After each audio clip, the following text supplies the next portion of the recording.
ایک بار کی بات ہے، گوتم بدھ اپنے شیشیوں کو زندگی سے جڑی اچھی بری چیزوں کا گیان دے رہے تھے۔ سبھی شیشے ان کی باتوں کو بہت دھیان سے سن رہے تھے۔ ان سبھی میں ایک شیشے ایسا تھا جسے پرشن پوچھنے کی بہت عادت تھی۔ وہ اٹھ کر گوتم بدھ کے پاس گیا اور ان سے بولا، آپ ہمیں زندگی کے بارے میں جو کچھ سکھا رہے ہیں اس سب کا کیا فائدہ؟ کیونکہ ہم میں سے بہت سے بچوں کو بھی نہیں پتہ کہ ہمارے جیون کا مولیہ کیا ہے اور یہ جیون ہمارے لیے کتنی قیمتی ہے۔ پہلے آپ ہمیں یہ بتائیے کہ اس جیون کا مولیہ کیا ہے؟ اپنے شیشے کی بات سن کر گوتم بدھ اپنے کچھ میں گئے اور ایک چمکتا ہوا پتھر کا ٹکڑا لے کر آئے۔ وہ ٹکڑا انہوں نے اپنے شیشے کو دیا اور بولا، میں تمہیں اس جیون کا مولیہ تب بتاؤں گا جب تم اس پتھر کا صحیح مولیہ پتہ لگا کر آؤ گے۔ ساتھ ہی یہ دھیان رکھنا کہ تمہیں یہ پتھر کا ٹکڑا کسی کو بیچنا نہیں ہے۔ گوتم بدھ کی بات سن کر شیشے بازار کی طرف چلا گیا۔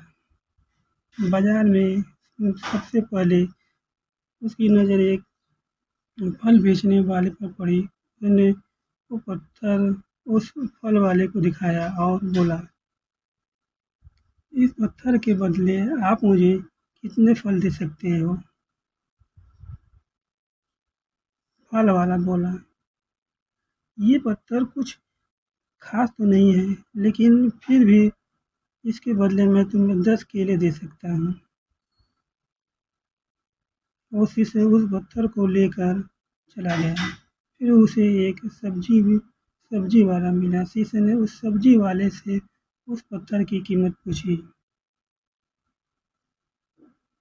سبزی والے نے اس پتھر کو دھیان سے دیکھا اور بولا، اس پتھر کی قیمت کے بدلے تمہیں زیادہ سے زیادہ ایک بوری بھر کر سبزیاں دے سکتا ہوں۔ اس کے بعد وہ شیشے اس پتھر کو لے کر ایک سونے کے بیپاری کے پاس گیا۔ اس پتھر کے ٹکڑے کی چمک دیکھتے ہی اس سونار نے اس کی قیمت 100 سونے کے سکے لگائے۔ شیشے نے وہ ٹکڑا بیچنے سے منع کیا تو وہ سونار اس کے بدلے 200 سونے کے سکے دینے کو بھی راضی ہو گیا، لیکن شیشے نے وہ پتھر نہیں بیچا۔ اس کے بعد وہ شیشے ایک ہیرے کے بیپاری کے پاس گیا اور ان کے سامنے اس نے وہ پتھر کے ٹکڑے رکھ دیے۔ اس پتھر کو دیکھتے ہی ہیروں کے بیپاری نے ایک صاف کپڑا بچھایا، اس پتھر کو اس کے اوپر رکھا، پھر اس کی پریکرما کی اور ہاتھ جوڑ کر وہ پتھر کو کپڑے میں لپیٹتے ہوئے وہ بولا، تم جسے معمولی پتھر سمجھ کر اس کی قیمت پوچھ رہے ہو، اصل میں یہ ایک بیش قیمتی روبی ہے۔ اس روبی ہر کسی کو نہیں ملتی۔